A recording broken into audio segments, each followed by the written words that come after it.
I love everything. Fire spreading all around my room. My world's so bright, it's hard to breathe, but that's alright. Hush.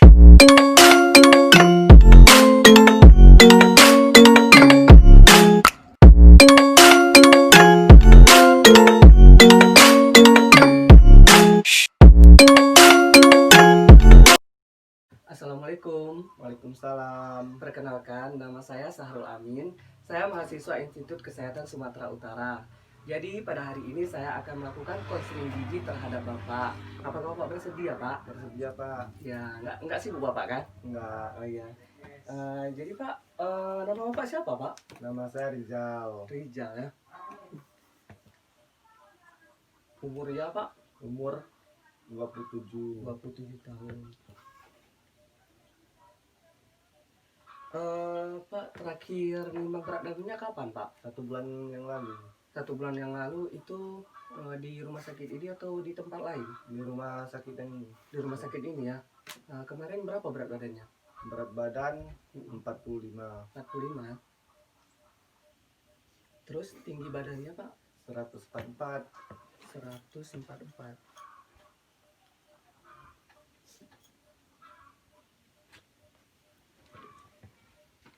Pertama bisa Bapak sampai ke rumah sakit ini gimana, Pak? Apa Bapak ke puskesmas dulu atau langsung ke rumah sakit? Langsung ke Kesmas. Oh, pertama ke puskesmas. Ya, Berarti dari puskesmas langsung dirujuk ke rumah sakit. rumah sakit. Dengan keluhan apa Bapak bisa masuk ke puskesmas pertama? Pertama gini, Heeh. saya cek demam. Demam. Ya. Terus Pak, Terus susah makan. susah makan ya. Ya. Kalau penelan kayak mana Pak? Sakit. Menelan sakit Satu tahun di leher ya. Terus setelah itu Setelah itu baru dirujuk. mm, selera makannya menurun berarti Pak ya. Menurun. Berat badan pun menurun. Berat badan menurun. Kira-kira berapa kilo Pak menurunnya? 1 kilo. 1 kilo. Itu di bulan berapa turunnya? Di bulan akhir atau awal ini? Di awal bulan yang ini. Di awal bulan yang ini ya. Iya. 1 kilo turun berarti ya. Ya kan? Karena mungkin tapi mual nggak Pak ya? Enggak. Enggak ya. Enggak. Enggak merasa mual ya. Selama Bapak di rumah sakit ini Pak, bisa saya lihat hasil labnya Pak selama di sini? Bisa, Pak. Ini ya Pak ya. Ya.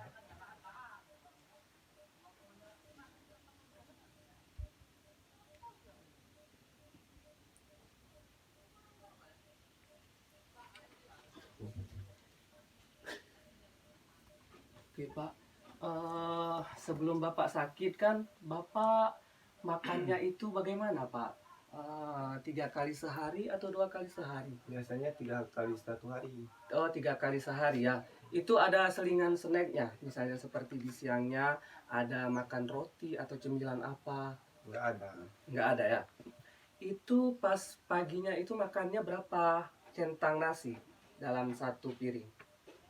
3. 3 centang nasi ya. Ya. Terus siangnya Siangnya 4. 4 ya. Malamnya gitu juga. Malamnya 3. Malamnya 3. Isi di nasinya itu sama, maksudnya lauknya apa saja? Lauk atau daging atau ada sayurnya? Paling nanti sayur Sayur ya. Sayur terus sama telur. sama telur. Oh, berarti Bapak jarang mengkonsumsi ikan? Jarang. Jarang ya. Sayur? Jarang juga. Jarang juga. Berarti kalau ada kadang-kadang ada baru Bapak konsumsi ya. Ya. Oh, iya iya iya. Terus apa Bapak masih maksudnya mengkonsumsi semacam alkohol atau merokok? Sering Oh, Bapak merokok juga ya? merokok. Merokok aktif ya. Alkohol masih juga? 1 bulan yang lalu. 1 bulan yang lalu ya. Oh iya iya Pak. Jadi kan Pak, Bapak mengetahui nggak penyakit Bapak ini? Enggak. Enggak ya. Jadi kan Pak, saya jelaskan. Ini kan ada leaflet. Jadi leaflet ini nanti saya akan berikan sama Bapak. Ini pegang dulu Pak. Jadi bisa Bapak nanti bisa Bapak baca-baca di rumah nanti leafletnya. Leaflet ini mengenai tentang HIV. Jadi saya jelaskan Pak, HIV itu adalah virus yang menginfeksi kekebalan imunitas tubuh kita. Jadi nama virusnya itu adalah HIV. HIV ini bisa menyebabkan nanti ke AIDS dia Pak. Kalau imun tubuhnya tetap kita tidak kontrol. Jadi penyebabnya itu nanti bisa bermacam-macam gejalanya. Gejalanya itu ditandai bisa pertama panas lebih dari 1 bulan atau demam ya, batuk-batuk, kemudian sari awan dan nyeri menelan, badan menjadi kurus, diare, sesak napas, ini banyak ya. Pembekakan kelenjar getah bening ada Pak? Nggak ada ya? Nggak ada. Nggak ada ya. Kesadaran menurun, ini gejala-gejalanya Pak. Jadi pencegahannya ini Bapak harus menghindari seks bebas itu. Bapak tidak melakukan seks bebas kan? Tidak. Ya, harus menghindarinya Pak. Jadi Bapak harus setia sama satu pasangan saja. Setelah itu Bapak juga harus menghindari yaitu dia narkoba seperti merokok. Gaya hidup Bapak itu lebih bisa dirubah lagi. Jangan merokoknya itu dihindari. Terus yaitu salah satunya memperkuat iman kepada Tuhan. Supaya kita selalu dalam lindungan Tuhan Sang Pencipta, Pak ya.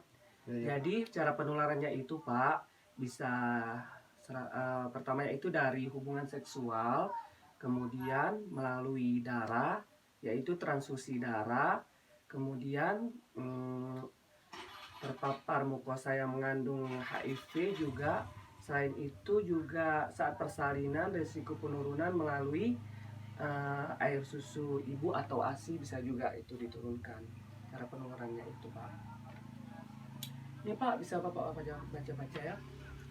Jadi Pak, saya kan sudah membuat menu Bapak dalam menu siang ini. Saya contohkan sama Bapak, ini ada menunya. Ini menu lengkap Bapak dalam 1 kali makan. Seharusnya begini Pak ya. Jadi kan saya lihat setelah saya hitung IMT Bapak itu kurang. Yaitu IMT Bapak itu 18,2. Jadi itu underweight Pak. Jadi Bapak itu harus lebih mengkonsumsi lagi banyak seperti protein, karbohidrat, dan sumber-sumber vitamin lainnya, Pak ya. Seperti saya contohkan, ini ada ikan, ada nasi, kemudian ada tempenya. Tempe ini pengganti yaitu dari daging. Kalau Bapak nggak sanggup membeli daging, bisa dari tempe atau tahu. Kemudian sayurannya juga harus ada sekali makan. Dan kemudian ada juga buahnya. Itu semacam cemilannya setelah kita makan, Pak. Ini kalau misalnya dalam sekali makan itu begini porsinya Pak ya. Porsi lengkapnya dalam gizi seimbang itu Pak. Sampai di sini ada yang mau ditanyakan Pak? Kalau cara penularannya kayak mana nih Pak penyakit yang ini? Jadi Pak, penyakit ini kan memang tidak bisa disembuhkan. Jadi ya, tapi virus ini bisa ditekan Pak. Bisa ditekannya dengan obat, yaitu obatnya ARV, antiretroviral. Jadi kalau Bapak patuh mengkonsumsi ARV, virus itu akan nanti tidak terdeteksi di darah Bapak. Jadi Bapak nanti menularkan ke orang lainnya itu nanti akan menurun.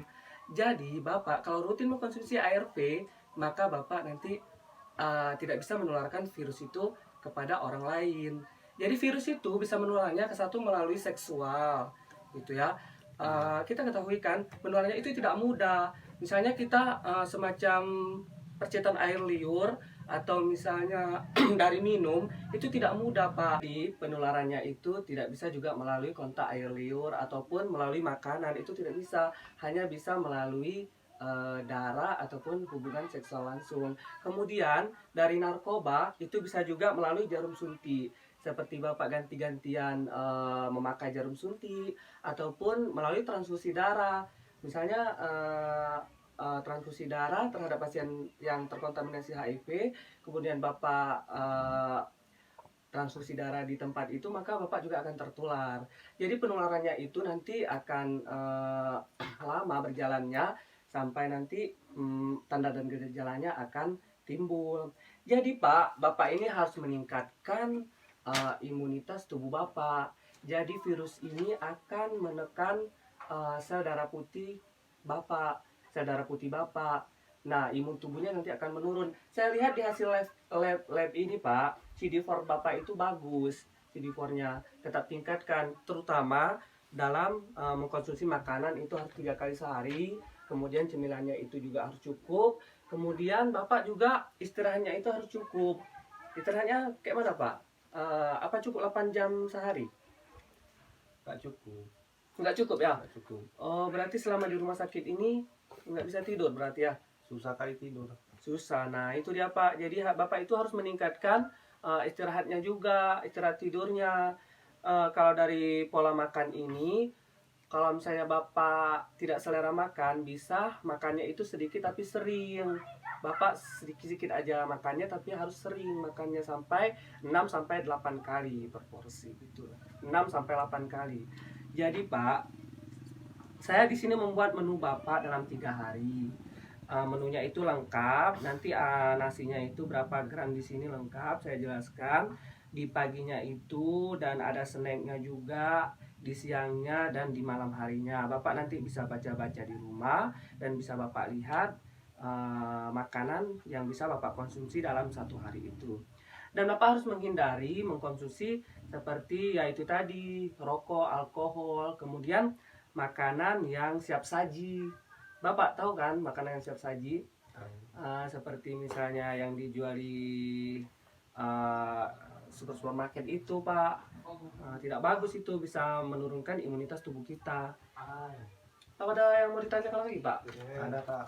Jadi gini, apakah saya bisa nanti mempunyai keturunan? Oh, itu Pak ya. Jadi Pak, sebelum nanti Bapak menikah, ada baiknya itu untuk konsultasi dulu sama dokter VCT-nya dulu. Nanti Bapak konsultasi sama dokternya, nanti akan dicek kembali kesehatan Bapak, mulai dari kontrol virusnya itu bagaimana, apakah udah tidak terdeteksi atau masih terdeteksi. Nah, di situ nanti kalian akan bisa mempunyai keturunan dari instruksi dokter VCT tersebut. Di situ, Pak ya. Sampai di sini, Pak, ada lagi yang mau ditanyakan? Nggak ada lagi Pak. Nggak ada ya. Pokoknya saya sarankan, Pak, kalau misalnya melakukan aktivitas seperti seks itu dihindari dulu, Pak ya. Kalau misalnya Bapak kalau Bapak misalnya melakukan seks harus menggunakan pengaman. Bapak tahu kan pengamannya itu apa? Seperti kondom, nah gitu Pak ya. Terus jangan gonta-ganti pasangan. Nah itu, pokoknya penularannya itu nanti akan banyak lagi yang tertular melalui Bapak ataupun melalui orang lain ke orang lain lagi. Nah gitu Pak ya. Ya sampai di sini saja Pak, mungkin pertemuan kita. Terima kasih untuk luang waktunya hari ini Pak. Nanti saya akan kesini lagi untuk mengevaluasi kesehatan Bapak selama di rumah sakit ini Pak ya. Ya Pak. Ya terima kasih banyak Pak ya untuk waktunya. Assalamualaikum warahmatullahi wabarakatuh. Waalaikumsalam warahmatullahi wabarakatuh.